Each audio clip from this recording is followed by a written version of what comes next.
Alexa's point of view. Nang baha kong lumingon ay nakita ko ang pagkagulat sa mukha ng binata. What happened to you, woman? Bakit pinagpapawisan ka? Tanong niya at lumapit sa akin. Pero ang tingin ko ay nasa mapupula nitong mga labi na tila ba nag-aanyaya ng halik. Dumukwang ito at umupo ng paskwat sa harapan ko para matignan ang buong kalagayan ko. Wow, he's such a beautiful man. Daniel, mahinang tawag ko sa pangalan niya. Hindi ko alam pero hinawakan ko ang labi niya. Ano sa tingin mo ang ginagawa mo, Alexa? Tanong niya pero ngumisi lamang ako at hinalikan ko siya bigla. Naramdaman kong natigilan siya pero sa bandang huli, tinugon niya ang halik ko. Tila sumasabay kami sa isang musika na kami lang dalawang nakakaalam. Gusto kita, Daniel. Paos na bulong kong sabi, bago ko muling hinalikan ng binata. I need you, Alexa. Nakangisi nitong sagot at pinangko niya ako at umakyat kami ng hagdan. Narinig ko ang pagbukas at pagsara ng pinto at naramdaman ko na lang ang katawan ko na nasa malambot na kama. Tangay na kaming dalawa ng mahika na aming nararamdaman. Kapwa na rin namin dinadama ang bawat isa. What? Ako ang una sa buhay niya? Nagulat na saad ni Daniel sa sarili. You are mine now, Alexa. Bulong ni Daniel bago tuluyang nakatulog ang dalaga. Alexa's point of view. Napabalikwas ako ng bangon sa kama dahil sa panaginip ko. Mabilis ang aking paghinga. Tinignan ko ang kabuuan ng paligid. Nasa sarili kong kwarto. At wala na si Manang Elena sa kama nito. Ako na lang ang naiwan. Totoo ba ang lahat ng yun? Pero hindi maaari. Hindi pwede. Bigla ko lang napanaginipan yun. Klaro sa akin na pagmumukha ni Daniel sa panaginip ko. Pero papaanong nangyari yun? Bakit humantong sa ganoong sitwasyon? Sa pagkakaalala ko, 2 taon na ang nakakalipas nang mangyari yun. Sa edad na 19, nakuha na yung pinakaiingatan ko. At ngayon pa lang bumalik sa isipan ko kung kailan 2 taon nang nakakalipas. Kainis naman. Sigaw ko at pinadyak ang paa ko. Bakit? Kaya pala nung pagising ko ay wala na akong suot at naninibago na ako sa kwarto na tinulugan ko. Ang akala ko'y nasa guest room lamang ako. Pero ngayon na naalala ko na, kwarto pala yun ni Daniel. Ang sabi ni Mama, ibibigay ko lang tong iniingatan ko kapag may asawa na ako. Pero anong nangyari? Naibigay ko to sa lalaking hindi ko asawa at sa masungit ko pang amo. Umupo ako sa gilid ng kama at tumingin sa kawalan habang inaalala ang panaginip ko. Sumigaw ako sa kawalan nang maalala na naman ang mga tingin ni Daniel sa katawan ko. Naramdaman ko ang kakaiba. No way, hindi pwede to. Mabilis akong pumunta sa maliit na banyo. Sumigaw ako dahil sa inis at hiya. Tinakpan ko ang mukha ko gamit ang 2 kamay. Ano na lang ang sasabihin ng iba? Na pumatol ako sa amo ko? Ayoko sa lahat na pinag-uusapan ako. Pero hindi naman nila malalaman kung walang magsasabi sa kanila.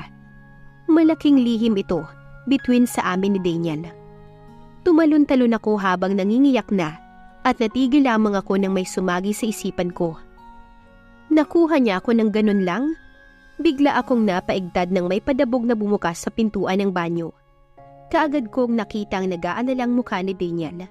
Habol-habol ang paghinga nito. Tiningnan ako nito. He looked directly to my eyes. Kay aga-aga, sigaw ka ng sigaw. Akala ko pa naman kung ano nang nangyari sa'yo. May bahid ng inis ang boses nito. Narito siya? Anong gagawin ko? I can feel my body stilled. I can't move my feet either. My body can't move just for a little. I was staring at him like a stone. Look at me, Alexa. Aniya. Napikit ko ang mata ko nang naglakad ito palapit sa akin. Naramdaman kong hinawakan niya ang baba ko at tinaangat ang mukha ko pa itaas. Doon ko naimulat ang mga mata ko at nagsitaasan ang mga balahibo ko nang makita ko ang mga mata nito na halos hindi ko mabasa kung ano ang emosyon niya. Ha? Saad ko, pero parang pusa lang ang nakakarinig ng sinabi ko dahil sa sobrang hina. My knees started trembling. Nagsalubong ang kilay ni Daniel. Iyan na lang ba ang sasabihin mo sa tuwing kinakausap kita? Umayos ka nga, Alexa. Tatanggalin kita sa trabaho mo kapag hindi mo ako kinausap ng maayos. Pananakot ni Sir Daniel. Nanlaki ang mga mata ko nang marinig ko ang mga huling sinabi nito. Hindi ako pwedeng mawala ng trabaho. Kawawa naman ang mga magulang ko at mga kapatid ko na nag-aaral pa. Napakagatlabi ako. Pasensya na, Daniel. Sir Daniel, huwag niyo po akong tanggalan ng trabaho. May pinag-aaral po ako mga kapatid. Tsaka po yung mga magulang ko, kailangan ko pa po silang tulungan. Kakausapin ko na po kayo ng maayos. Huwag niyo lang po akong tatanggalin sa trabaho. Parang awa niyo na po. Sabi ko sa nagmamakaawang boses. Nagulat ako nang dumapo ang hinlalaki niya sa pisngi ko at bahagyang hinaplos iyon. No, I'm just kidding. Hindi kita tatanggalin sa trabaho mo. I was just testing you. Now, stop crying. Go to the kitchen and make me breakfast, okay? Bumilis ang tibok ng puso ko nang lumambot ang boses ni Daniel at marahan na hinahaplos ang pisngi ko. No, huwag kang magpapaapekto sa gestures niya, Alexa. Paglalaruan ka lamang niya. Sa naisip kong iyon ay bahagya akong lumayo sa kanya at tumingin sa ibaba. Nakita ko ang bahagyang pagkagulat niya nang gawin ko yon. Sige po, gagawa na ako ng almusal niyo. Sagot ko. Hindi na ako tumingin pa sa binata at nagmamadali na akong lumabas ng kwarto. Nakita ko naman si Manang Elena na palakad-lakad sa sala. Manang, okay lang po ba kayo? Tanong ko. Lumingo naman siya sa akin at lumaki ang mga mata ko nang makita ko siyang umiiyak. Kailangan kong umuwi sa amin. Na ospital ang anak ko. Walang magbabantay sa kanya at may malubha siyang sakit. At bumuhos ang kanyang mga luha. Naawa ko sa kalagayan ni Manang. Lumapit ako sa kanya at hinaplos ang kanyang likuran. Sige po, ako na lang pong magsasabi kay Sir Daniel na umuwi kayo sa probinsya niyo. Mas kailangan po kayo ng anak ninyo. Saad ko. Marahan siyang tumango at niyakap ako. Salamat, Iha. Babalik rin ako kaagad kapag gumaling na ang anak ko. Maraming salamat. Hinalikan niya ako sa noo at nagmamadaling pumasok sa kwarto namin. Sa 2 taon kong pagtatrabaho sa mansyon, ay naging pangalawang ina ko na si Manang Elena. Sobrang bait niya sa akin at tinuturing niya rin akong tunay na anak niya. Sa umaga kapag nalilate ako ng gising, siya na mismo ang gumagawa ng breakfast ni Sir Daniel kahit na ako ang nakasay na gawin ito. Malakas akong napasinghap nang maalala kong gagawan ko nga pala ng almusal sa Sir Daniel. Naku naman, lagot ako nito. Mabilis ang pagkilos ko kaya mabilis din akong natapos. Pasalamat na lang talaga at wala akong nabasag na plato. Kundi malalagot na naman ako kay Sir Daniel. Iha, alis na ako. Lumingon ako sa nagsalita at nakita ko sa likuran ko si Manang na papaalis na. Dali-dali naman akong tumulong para buhatin ang 2 maleta niya. Mag-iingat po kayo, Manang. Ipagdarasal ko po na sana'y mabilis na gumaling ang anak ninyo. Saad ko at niyakap siya. Ikaw rin, Iha. Mag-iingat ka rito lalo na't ikaw na lang ang mag-aasikaso kay Sir Daniel. At Iha, ilak mo palagi ang pintuan ng kwarto at baka kung anong mangyari sa'yo. Tumawa siya. Namula ko sa huli nitong sinabi. Opo. Alinlangan kong sagot dahil medyo nailang ako sa sinabi nito. O siya, kailangan ko nang umalis. Babalik din ako kaagad. Tumango ako at hinatid siya palabas ng gate. Bago pa siya makasakay ng taxi, ay tumingin muna siya sa akin at ngumiti. Nang nakaalis na ang taxi, ay napabuntong hininga ko at malungkot na pumasok ng bahay. Kaagad na bumungad sa pagpasok ko si Sir Daniel. Bakit umalis si Manang Elena? Nakaupo na siya sa hapagkainan at nagsisimula ng kumain. Lumapit ako sa kanya at bahagyang yumuko. Kailangan niya pong umuwi sa probinsya niya dahil may sakit po ang anak niya. Wala rin po kasing magbabantay sa kanya.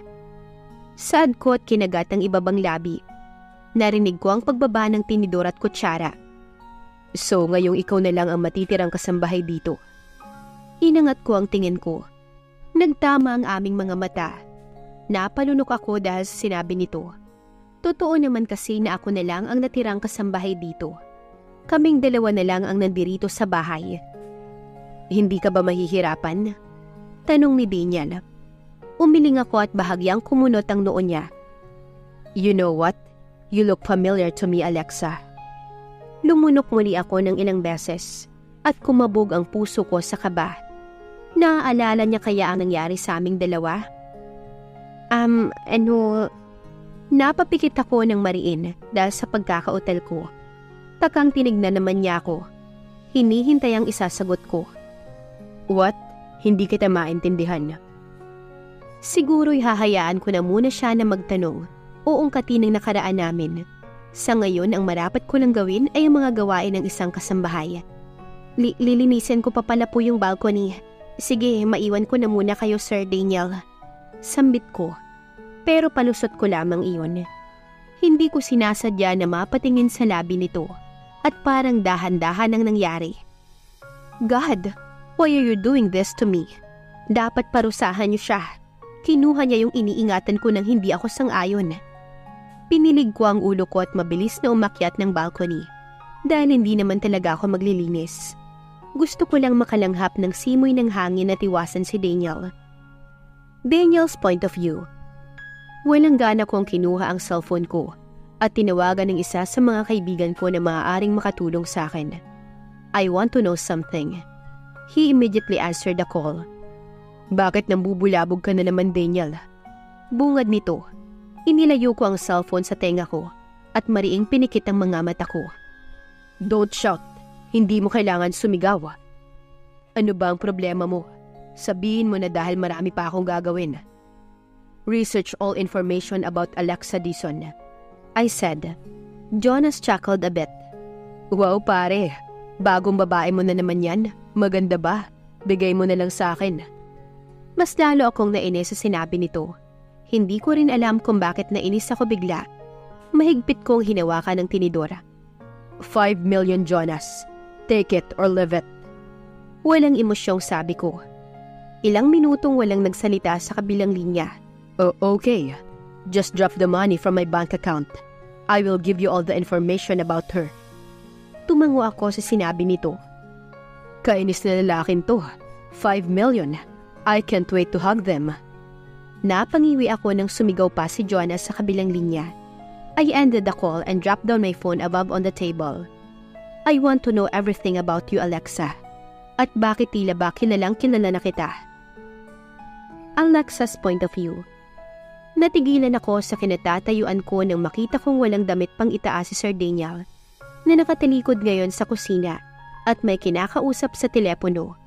Nagising ako ng maaga dahil wala na si Manang Elena, kaya kailangan kong bumangon para ipaghanda siya ng agahan. I'm not joking around, Gerald.